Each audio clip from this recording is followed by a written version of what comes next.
machinery. Lamps, where they go and pay big money year round and lay under the machine to try to look like you, to try to fake it and perpetrate it. But you have the real deal, the real divine deal from Almighty God. And so your melanin and the highly developed pineal gland.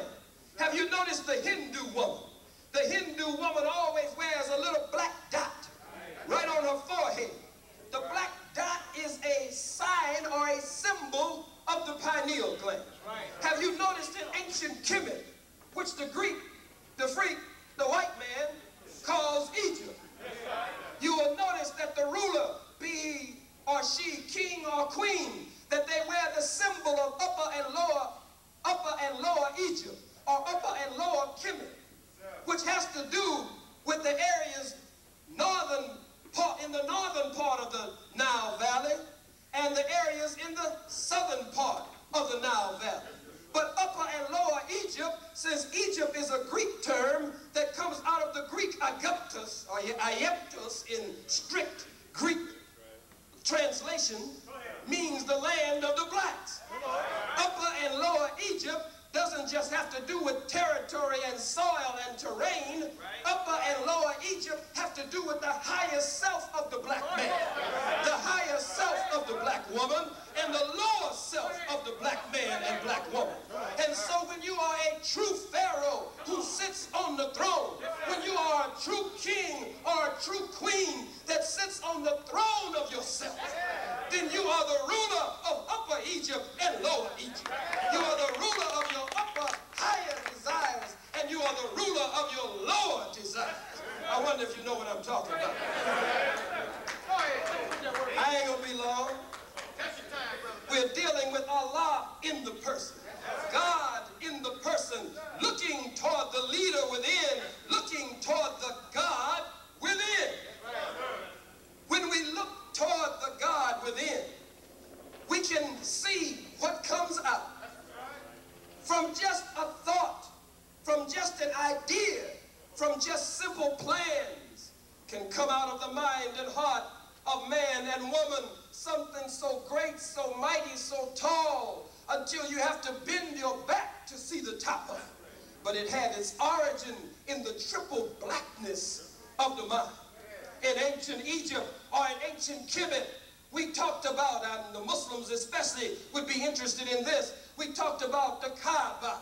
Talked about what? The Kaaba. Well, you say we still talk about the Kaaba, but we don't talk about the Kaaba the way we used to talk about the Kaaba. We talk about the Kaaba today the way the Arabs talk about the Kaaba, the imposter Arabs, not the true Arab, the so-called Arab. The real Kaaba is not in Mecca.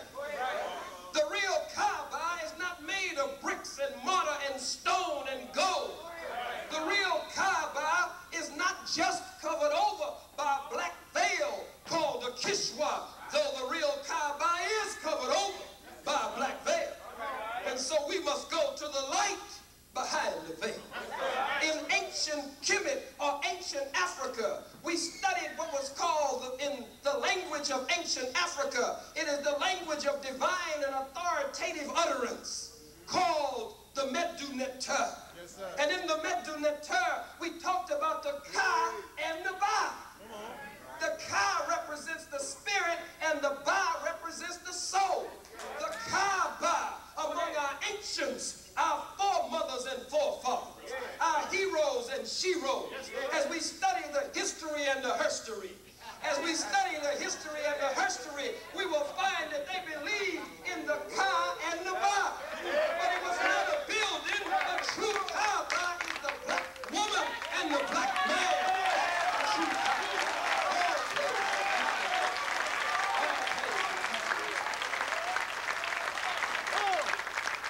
Allah in the person, God in the person of woman and man, looking toward the leader within.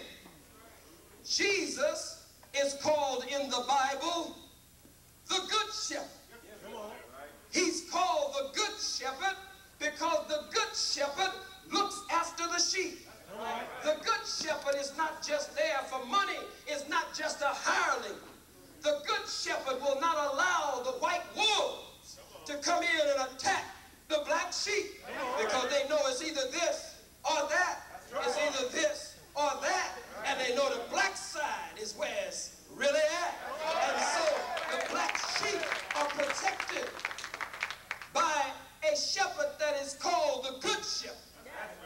But the Honorable Minister Louis Farrakhan teaches us that a real good shepherd will not just continue to be a shepherd over the sheep, but a real good shepherd will train and teach the sheep to be shepherds over their own lives. That's what he's telling us in the Final Call newspaper this issue, to look toward the leader within. The good shepherd wants the sheep to grow up to be shepherds too.